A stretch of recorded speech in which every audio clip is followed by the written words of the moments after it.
Boa tarde, Rafael. Está participando desse painel sobre um assunto que, como a Adriana e a Monique já ressaltaram, apesar de ser um assunto até antigo no setor, ele continua sendo relevante e continua sendo extremamente problemático. Nós sabemos que a universalização não é um direito, quer dizer, não é uma garantia que se dá ao usuário. É uma obrigação que se impõe à operadora na medida em que tenha que haver uma expansão do serviço para atender pessoas que, em princípio, sofrem dificuldades para poder ter acesso a telecomunicações. Telecomunicações, como outros serviços de infraestrutura, elas envolvem externalidades positivas, ou seja, há ganhos do usuário importantes quando ele tem acesso a esse serviço. E esses ganhos não são, vamos dizer, capturáveis do ponto de vista de precificação pela operadora. Então, existe aí uma assimetria econômica, né?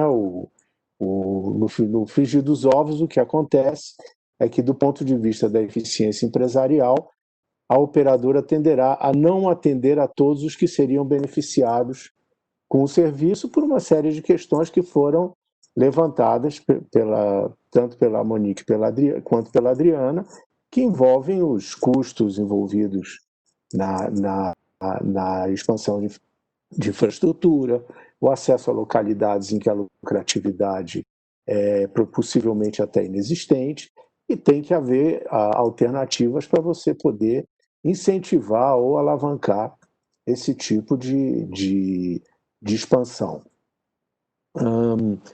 E isso não passa despercebido ao parlamentar. Quer dizer, o parlamentar muitas vezes não tem o conhecimento aprofundado da área, mas ele tem uma circulação muito grande junto ao eleitorado e ele compreende com bastante exatidão os problemas que o eleitorado enfrenta quando se trata da dificuldade de acesso a telecomunicações. Uma das dificuldades está relacionada com a possibilidade de adquirir o serviço, a outra é a carência de oferta, né? E a gente tem que falar um pouquinho sobre qual é a universalização a que nós estamos nos referindo.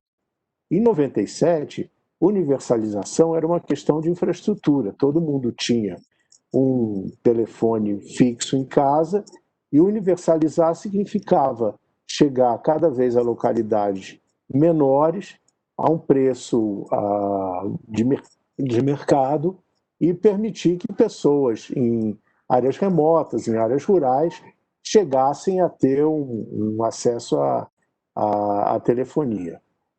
À medida em que a internet surgiu e começou a se tornar uma realidade por volta de 2000 para a maioria das pessoas, e o celular se popularizou, universalização passou a ter um significado bastante diferente.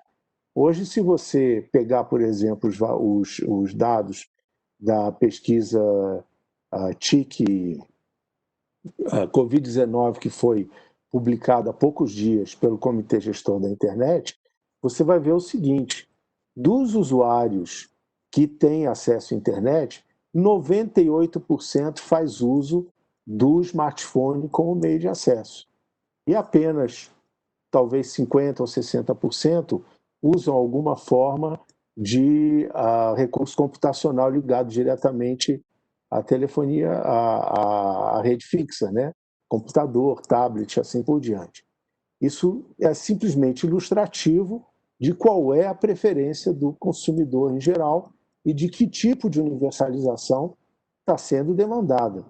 O parlamentar, quando interage com a Anatel, quando oferece um projeto de lei, ele está atualmente com um olhar voltado para a telefonia móvel. Essa é uma realidade que nós estamos vivendo. Ela não elimina a infraestrutura fixa. Quer dizer, a telefonia móvel, ela é típica, ela, em termos de infraestrutura, ela, vamos dizer, exige a disponibilidade de torres, de sinal local.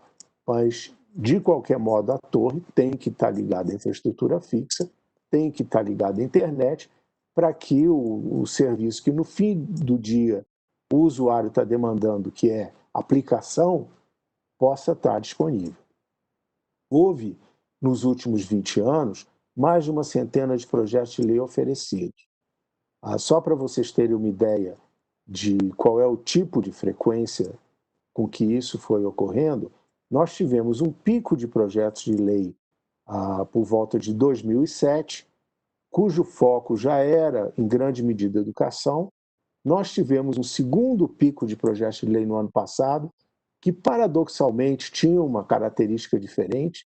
A maioria deles dizia respeito à forma de operacionalizar o FUST, e agora, em 2020, em função da Covid, os projetos de lei que foram oferecidos, até o momento nós tivemos 16 novos projetos de lei sendo oferecidos nesse ano, voltaram a ter um enfoque de aplicação, de educação, de saúde e, em menor medida, outras aplicações que a Covid tem demandado. É um pouco esse retrato que nós temos hoje no Congresso Nacional em termos de tramitação de projetos de lei.